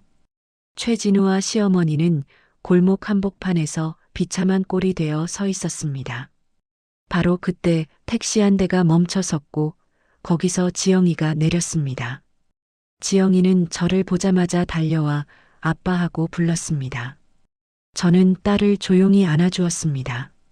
지영이는 가방에서 서류 봉투를 꺼냈습니다. 그 안에는 이혼 소송 서류가 들어 있었습니다. 최진우는 지영이를 보자마자 달려와 그녀의 손을 붙잡았습니다. 지영아, 여보, 나 좀 도와줘. 이거 다 오해야. 내가 잘못했어. 제발 나 좀 살려줘. 하지만 지영이는 차갑게 그의 손을 뿌리치며 말했습니다. 최진우, 며칠 전에 아빠가 나한테 모든 걸 말씀해 주셨어. 아빠가 대한은행 대주주라는 것, 우리가 살던 집이 아빠 집이라는 것, 그리고 당신이 아빠한테 한 짓들 전부 다. 나 그동안 당신이 아빠를 무시하는 걸 보면서도 참았어. 당신 사랑한다고 생각했으니까. 근데 병원에서 아빠가 죽어가실 때 당신이 한 말들을 듣고 나서 나는 결심했어. 당신이랑 더 이상 못 살겠다고. 여기 이혼 소송 서류야. 그리고 위자료 청구 소송도 준비했어. 아빠가 변호사 다 선임해 주셨어. 최진우는 무릎을 꿇으며 지영이의 바짓가랑이를 붙잡았습니다. 지영아, 안 돼. 이혼만은 안 돼. 우리 애들은 어떡하고. 나 정말 잘못했어. 다시 시작하자. 하지만 지영이는 고개를 저었습니다. 당신이 우리 아빠한테 한 짓을 나는 절대 용서할 수 없어. 우리 아빠가 죽어가실 때 당신은 돈이 아깝다고 했잖아. 목숨값이 연봉보다 낫다고 했잖아. 그런 사람이랑 어떻게 같이 살아? 그리고 5년 동안 당신과 시어머니한테 받은 모욕도 다 기억해. 이제는 끝이야. 아빠가 사실은 엄청난 부자라는 걸 알았을 때 나는 그동안 내가 얼마나 바보같이 살았는지 깨달았어. 당신 때문에 아빠한테 죄인처럼 살았던 그 시간들이 너무 억울해. 이제 나는 당당하게 살 거야. 지영이는 이혼 서류를 최진우의 가슴에 던지고 돌아섰습니다. 저는 딸의 어깨를 감싸 안으며 최진우를 내려다봤습니다. 최진우, 들어봐. 넌 이제 아무것도 없어. 직장도 없고 집도 없고 돈도 없고 가족도 없어. 네가 그토록 자랑하던 모든 게 사라졌어. 이게 바로 내 딸을 괴롭히고 장인을 모욕한 대가야. 최진우는 바닥에 엎드려 울먹이며 말했습니다. 장인어른, 제발 한 번만 용서해 주세요. 저는 차갑게 웃으며 말했습니다. 용서? 내가 왜 너를 용서해야 해? 넌 내가 죽어가는데 3천만 원이 아깝다고 했잖아. 그런 네가 지금 나한테 용서를 구한다고? 웃기지 마. 저는 딸과 함께 차에 올라탔습니다. 차가 출발하기 전 저는 창문을 내리고 마지막으로 최진우에게 말했습니다. 최진우, 앞으로 내 인생은 지옥이 될 거야. 그게 폐륜을 저지른 대가야. 차가 떠나고 최진우는 길바닥에 혼자 남겨졌습니다. 집에서 쫓겨나고 돈도 없고 아내도 떠나고 그는 완전히 빈털터리가 되었습니다. 최진우는 바닥에 주저앉아 통곡했습니다. 지나가던 사람들이 그를 쳐다봤지만 아무도 도와주지 않았습니다. 어떤 사람은 책 하며 혀를 차고 지나갔고 어떤 사람은 저 사람 뉴스에 나왔던 그 은행원 아니야? 하며 수군거렸습니다. 최진우는 완전히 빈털터리가 되어 길바닥에 나앉았고 그의 인생은 단 3주 만에 완전히 무너져 내렸습니다. 저는 차 안에서 그 모습을 뒤돌아보며 생각했습니다. 이제 거의 끝났어. 하지만 마지막 한 가지가 남아있어. 최진우가 완전히 바닥까지 떨어지는 걸 확인해야 해. 그가 진정으로 후회하고 자신이 저지른 죄의 무게를 느끼게 해야 해. 그때가 되면 진짜 복수가 완성되는 거야. 저는 딸 지영이의 손을 잡아주며 말했습니다. 지영아, 이제 거의 다 끝났어. 조금만 더 참아. 아빠가 다 해결해 줄게. 지영이는 눈물을 흘리며 고개를 끄덕였습니다. 고마워요, 아빠. 정말 고마워요. 집에서 쫓겨난 지 한 달이 지났습니다. 그 한 달 동안 최진우는 고시원에서 생활했고 은행 계좌는 여전히 동결되어 있었으며 변호사도 구하지 못했습니다. 검찰은 최진우를 업무상 횡령과 배임 혐의로 기소했고 첫 공판 날짜가 잡혔습니다. 최진우는 국선 변호인과 함께 법정에 섰지만 증거가 너무나 명백했기에 변호할 여지가 없었습니다. 검사는 징역 3년을 구형했고 최진우의 변호인은 피고인이 깊이 반성하고 있으니 선처를 부탁한다고 말했지만 판사는 고개를 저었습니다. 판사는 판결문을 읽었습니다. 피고인은 은행원이라는 신분을 이용해 고객의 재산을 횡령했고 승진을 위해 뇌물을 바쳤으며 부하 직원들을 괴롭혔습니다. 무엇보다 자신의 장인어른이 위독한 상황에서도 수술비 지급을 거부하며 모욕적인 발언을 했다는 점은 인간으로서 용납할 수 없는 행위입니다. 피고인의 죄질이 매우 불량하고 피해자들에게 끼친 손해가 크며 진정한 반성의 기미가 보이지 않습니다. 이에 피고인 최진우에게 징역 2년을 선고합니다. 법정이 조용해졌고 최진우는 그 자리에서 무너져 내렸습니다. 판사님, 제발. 하지만 판사는 이미 자리를 떠나고 있었습니다. 이혼 소송 판결도 나왔습니다. 지영이 측 변호사는 최진우가 장인을 모욕했던 녹음 파일과 그가 저질렀던 범죄 증거들을 법정에 제출했습니다. 판사는 최진우에게 위자료 3억 원과 양육비 월 200만 원씩을 지급하라고 판결했습니다. 최진우는 판사님, 저한테는 그런 돈이 없습니다. 제발 선처를 하고 애원했지만 판사는 차갑게 말했습니다. 피고의 경제 사정은 고려 대상이 아닙니다. 판결문대로 이행하시기 바랍니다. 최진우는 법정 복도에 주저앉아 머리를 감싸쥐었습니다. 3억 원? 월 200만 원? 저한테 그런 돈이 어디 있어요? 지금 고시원비도 못 내서 쫓겨날 판인데. 1심 판결이 나왔고 최진우는 억울하다며 항소를 했지만 결국 시간이 흐르고 대법원에서도 유죄가 확정되어 법정 구속되었습니다. 법정 밖에는 기자들이 몰려들었고 그들은 최진우가 수갑을 찬 채로 호송차에 태워지는 모습을 카메라에 담았습니다. 최진우는 고개를 숙인 채 아무 말도 하지 않았습니다.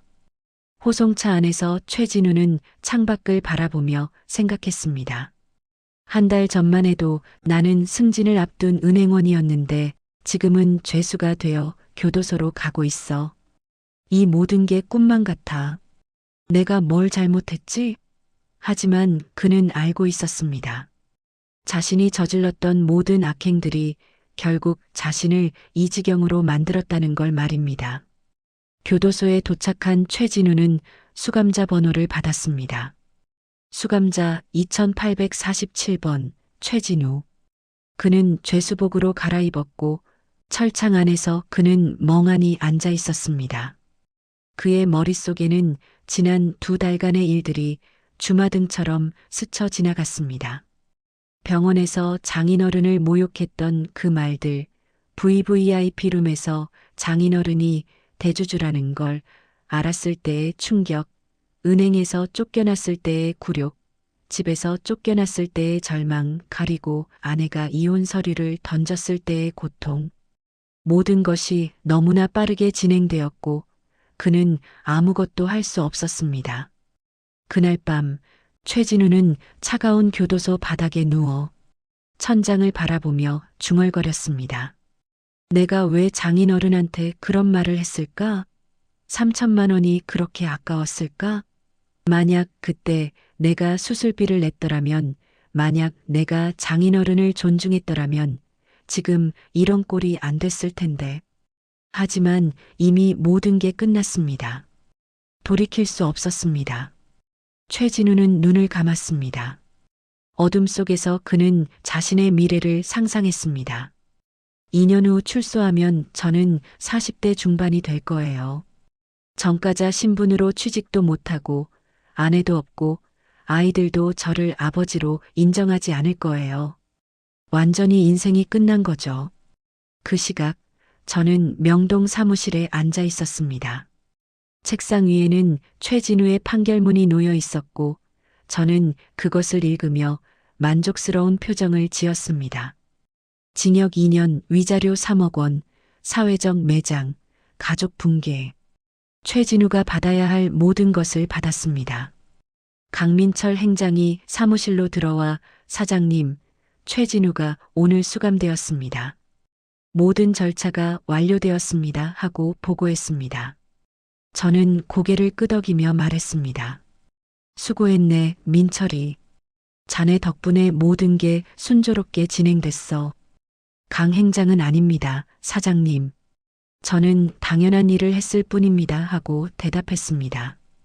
창밖으로 보이는 한강은 달빛에 반짝이고 있었고 저는 평화로운 마음으로 딸과 함께 저녁을 먹었습니다. 72년을 살아오며 가장 통쾌하고 만족스러운 순간이었습니다.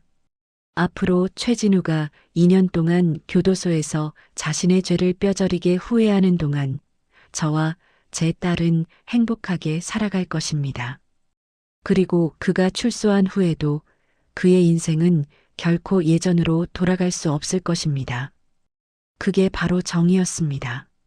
최진우가 수감된 지 1년이 지났습니다. 교도소 안에서 최진우는 모범수로 생활했고 형기를 단축받아 출소 날짜가 앞당겨졌습니다. 출소 전날 밤 최진우는 차가운 바닥에 앉아 지난 1년을 돌이켜봤습니다. 교도소에서 보낸 1년은 지옥이었습니다. 매일 아침 6시에 기상해서 단순 노동을 반복하고 좁은 바닥에서 잠을 자고 형편없는 식사를 하며 지냈습니다. 하지만 가장 힘들었던 건 외로움이었습니다. 아내는 한 번도 면회를 오지 않았고 어머니도 석 달 전을 마지막으로 오지 않았으며 아이들은 당연히 올 수 없었습니다. 최진우는 완전히 버려진 사람이었습니다. 다음 날 아침 최진우는 출소 수속을 밟았습니다. 교도관이 그에게 출소 서류와 함께 5만 원짜리 지폐 몇 장을 건넸습니다. 이게 출소 지원금입니다. 앞으로 잘 사세요 하고 교도관은 무뚝뚝하게 말했습니다. 최진우는 교도소 정문을 나서는 순간 햇빛이 눈부셔 눈을 가렸습니다. 1년 만에 보는 바깥 세상이었습니다. 하지만 그를 맞이하는 사람은 아무도 없었습니다. 차가운 바람만이 그의 뺨을 스쳤을 뿐이었습니다. 최진우는 고시원으로 돌아갔습니다. 다행히 어머니가 그동안 고시원비를 내줘서 방은 아직 남아 있었습니다. 방문을 열자 먼지 냄새가 났고 좁은 방 안에는 낡은 침대와 책상만이 덩그러니 놓여 있었습니다. 최진우는 침대에 주저앉아 허공을 바라보았습니다. 이제 뭘 해야 하지? 전과자인 저를 어디서 받아줄까? 그는 스마트폰을 켰습니다. 1년 동안 꺼져 있던 휴대폰에는 수백 개의 문자가 쌓여 있었습니다. 대부분은 채권 추심 문자였고 은행 대출 상환 독촉, 신용카드 연체 알림 등이었습니다. 위자료 3억 원도 한 푼도 갚지 못했고 양육비도 밀려 있었습니다. 출소한 지 사흘째 되는 날 최진우는 일자리를 구하러 다녔습니다. 하지만 전과자라는 낙인은 그를 어디서도 받아주지 않았습니다. 편의점 아르바이트도 식당 설거지도 주유소 직원도 모두 거절당했습니다. 사장님들은 이력서를 보자마자 고개를 저었고 어떤 사장은 대놓고 말했습니다. 전과자는 우리 가게에 못 들어와요. 다른 데 가보세요. 최진우는 절망했습니다. 결국 그가 찾은 일자리는 건설 현장 일용직 노동자였습니다. 하루 10시간씩 벽돌을 나르고 시멘트를 섞고 철근을 옮기는 일이었습니다. 하루 임금은 15만 원이었고 비가 오면 일을 쉬어야 했기 때문에 수입은 불규칙했습니다. 출소한 지 일주일째 되던 어느 날 저녁 비가 쏟아지는 날이었습니다. 최진우는 술에 취해 제 집 앞으로 찾아왔습니다. 그는 흠뻑 젖은 채로 현관 앞에서 초인종을 눌렀습니다. 저는 인터폰 화면을 보고 누군지 알았지만 일부러 문을 열지 않았습니다. 최진우는 계속해서 초인종을 눌렀고 결국 소리를 지르기 시작했습니다. 장인어른, 저 최진우입니다. 제발 문 좀 열어주세요. 저는 한참을 기다렸다가 천천히 현관문을 열었습니다. 문이 열리자 최진우는 곧바로 무릎을 꿇었습니다.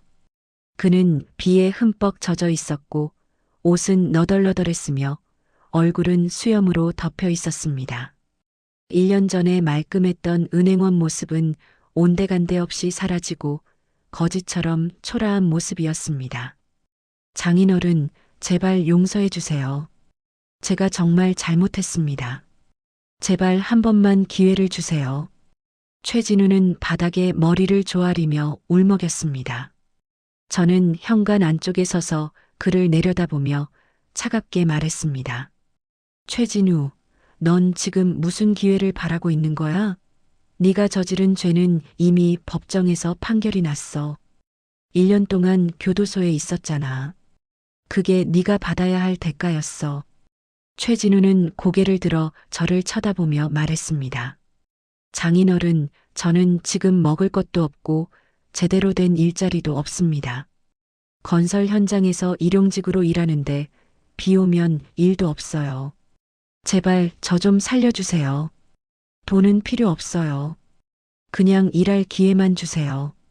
청소라도 심부름이라도 시켜주세요. 저는 피식 웃으며 말했습니다. 일할 기회? 넌 은행에서 일할 때 뭘 했지? 고객 돈을 횡령하고 부하 직원들을 괴롭히고 장인을 모욕했잖아. 그런 네가 지금 나한테 일할 기회를 달라고? 최진우는 손을 모으며 애원했습니다. 장인어른, 제가 정말 잘못했습니다. 1년 동안 교도소에서 매일 후회했어요. 제가 왜 그랬는지 저도 모르겠어요. 제발 한 번만 용서해 주세요. 저는 고개를 저으며 말했습니다. 후회했다고?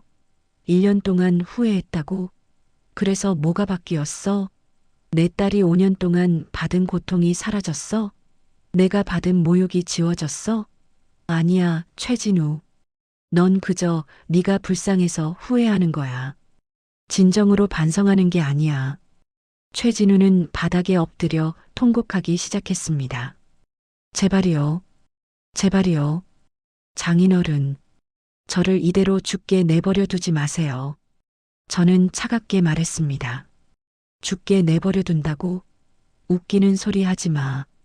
넌 아직 죽지 않았어. 네가 나한테 한 말 기억나? 3천만 원이 아까워서 장인을 죽게 내버려 두려고 했잖아. 지금 내가 너한테 하는 게 바로 그거야. 최진우는 고개를 들어 저를 쳐다봤습니다. 그의 눈에는 절망과 후회가 가득했습니다. 장인어른, 제가 정말... 하지만 저는 그의 말을 끊었습니다. 이제 그만 가. 더 이상 내 집 앞에서 소란 피우지 마. 경찰 부를 거야. 최진우는 비틀거리며 일어났습니다. 그는 한 발 한 발 뒤로 물러나며 빗속으로 사라졌습니다. 저는 현관문을 닫고 거실로 돌아왔습니다. 딸 지영이가 거실 소파에 앉아 있었고 저는 그녀 옆에 앉았습니다. 지영이는 아빠, 괜찮으세요? 하고 물었고 저는 고개를 끄덕였습니다. 괜찮아. 이제 정말로 다 끝났어. 그 사람이 출소했다는 건 알고 있었지만 이렇게 찾아올 줄은 몰랐구나. 하지만 이제 다시는 우리 앞에 나타나지 않을 거야. 최진우가 출소한 지 6개월이 지났습니다. 그러니까 최초의 병원 사건으로부터 따지면 거의 2년이 흐른 셈이었습니다. 계절은 다시 봄이 돌아왔고 서울 강남구 신사동 가로수길에는 새로 생긴 꽃집 카페 하나가 사람들의 눈길을 끌고 있었습니다. 간판에는 만석인의 꽃집이라는 예쁜 글씨가 적혀 있었고 통유리 창문 너머로는 형형색색의 꽃들과 초록색 식물들이 가득 차 있었습니다. 카페 안에는 아침 햇살이 들어와 따뜻한 분위기를 만들고 있었고 손님들은 커피를 마시며 꽃향기를 즐기고 있었습니다. 카운터 뒤에는 제 딸 지영이가 서 있었습니다. 그녀는 2년 전과는 완전히 다른 모습이었습니다.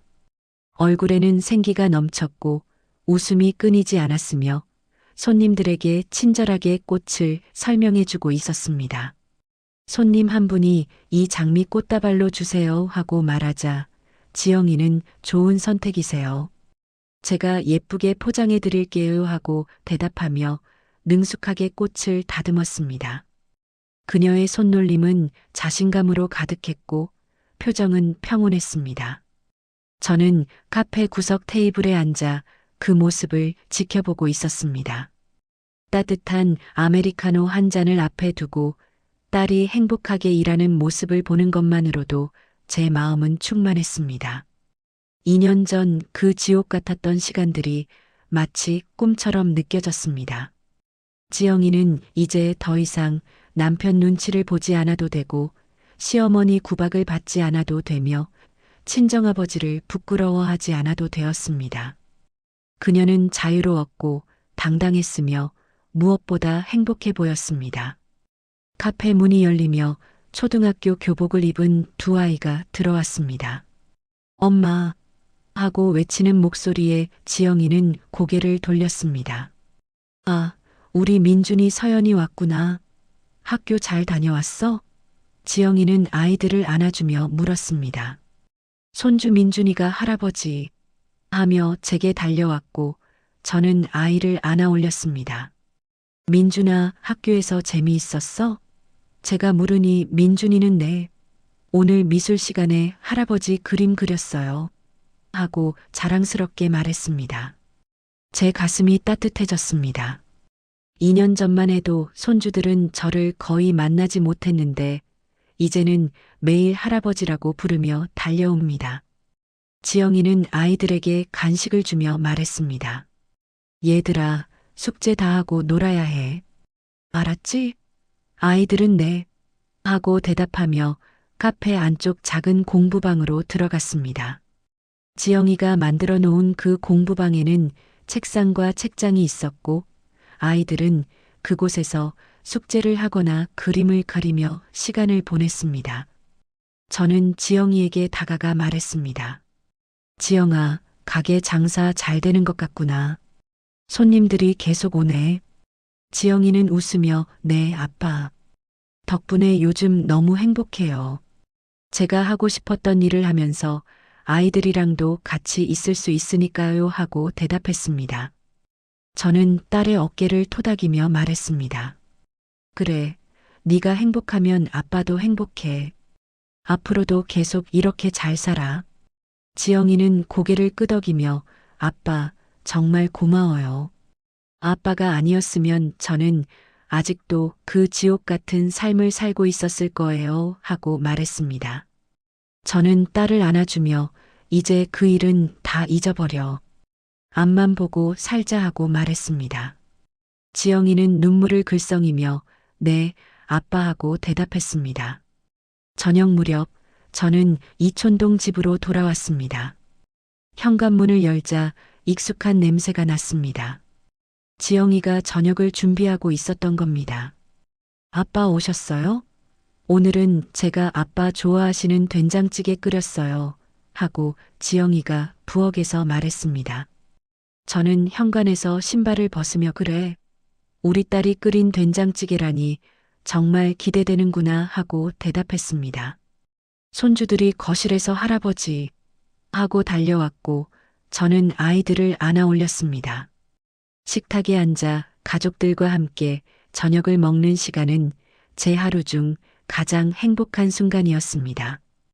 2년 전만 해도 이런 평화로운 식사는 상상도 할 수 없었습니다. 최진우가 있을 때는 명절 때도 제대로 환영받지 못했고 손주들도 만나기 힘들었으며 딸은 항상 긴장하고 있었습니다. 하지만 이제는 다릅니다. 지영이는 편안하게 웃고 손주들은 할아버지라고 부르며 달려오고 저는 가족들과 함께 행복한 시간을 보냅니다. 이게 바로 제가 원했던 삶이었습니다. 저녁 식사 후 저는 베란다로 나가 한강을 바라보았습니다. 밤하늘에는 별이 빛나고 있었고 한강은 고요하게 흐르고 있었습니다. 저는 지난 2년을 돌아보며 생각했습니다. 제가 복수를 한 건 옳았을까요? 최진우를 완전히 무너뜨린 건 너무 잔인한 일이었을까요? 하지만 저는 후회하지 않습니다. 그는 제가 죽어가는데 3천만 원이 아까워서 외면했고 제 딸을 무릎 꿇게 만들었으며 5년 동안 제 딸을 괴롭혔습니다. 그런 사람에게 자비를 베풀 이유가 없었습니다. 정의는 반드시 실현되어야 하고 악행에는 대가가 따라야 합니다. 뒤에서 지영이가 다가와 제 어깨에 손을 올렸습니다. 아빠, 무슨 생각하세요? 저는 딸을 돌아보며 미소 지었습니다. 아니야, 그냥 좋은 날씨네 싶어서. 지영이는 아빠 옆에 서서 한강을 바라보며 말했습니다. 아빠, 저 2년 전에 비하면 지금 천국에 사는 것 같아요. 매일 아침 눈 뜨는 게 행복하고 아이들 웃는 소리가 들리는 게 행복하고 제가 하고 싶은 일을 하는 게 행복해요. 이 모든 게 아빠 덕분이에요. 저는 딸의 손을 잡아주며 말했습니다. 아니야, 이건 네가 스스로 읽어낸 거야. 아빠는 그냥 네가 자유롭게 살 수 있도록 길을 열어줬을 뿐이야. 지금 저는 인생에서 가장 평화로운 시간을 보내고 있습니다. 제가 45년 동안 쌓아온 재산과 권력이 결국 제 딸을 지키는 데 쓰였고, 그게 바로 제가 원했던 것이었습니다. 최진우는 지금 건설 현장에서 땀 흘리며 일하고 있고, 제 딸은 행복하게 꽃집을 운영하고 있습니다. 착하게 살면 복을 받고, 악하게 살면 벌을 받는 것. 그 단순한 진리를 최진우는 뼈저리게 깨달았을 겁니다. 앞으로 남은 제 인생은 딸과 손주들과 함께 평화롭게 보낼 것입니다. 더 이상 복수도 분노도 증오도 없습니다. 이제 남은 건 오직 사랑과 행복뿐입니다. 그리고 만약 누군가 다시 제 가족을 괴롭힌다면 저는 주저없이 다시 일어설 것입니다. 왜냐하면 저는 박만석이고 제 가족을 지키는 게 제 존재 이유이기 때문입니다. 여러분, 오늘 이야기 어떻게 들으셨나요? 결국 돈보다 귀한 건 사람의 진심이고 내 가족을 지키려는 단단한 마음이었습니다. 여러분도 혹시 누군가에게 상처받고 계시다면 절대 기죽지 마십시오. 진심은 반드시 승리한다는 제 이야기가 여러분께 작은 용기가 되었으면 좋겠습니다. 오늘의 이야기가 여러분의 마음에 작은 위로가 되었다면 구독과 좋아요를 눌러주세요. 그리고 지금 어디에서 듣고 계신지 댓글로 알려주시면 그곳으로 행운의 기운을 가득 담아 보내드리겠습니다. 늘 건강하시기를 기원드리며 오늘도 따뜻하고 행복한 하루 보내시기 바랍니다. 감사합니다.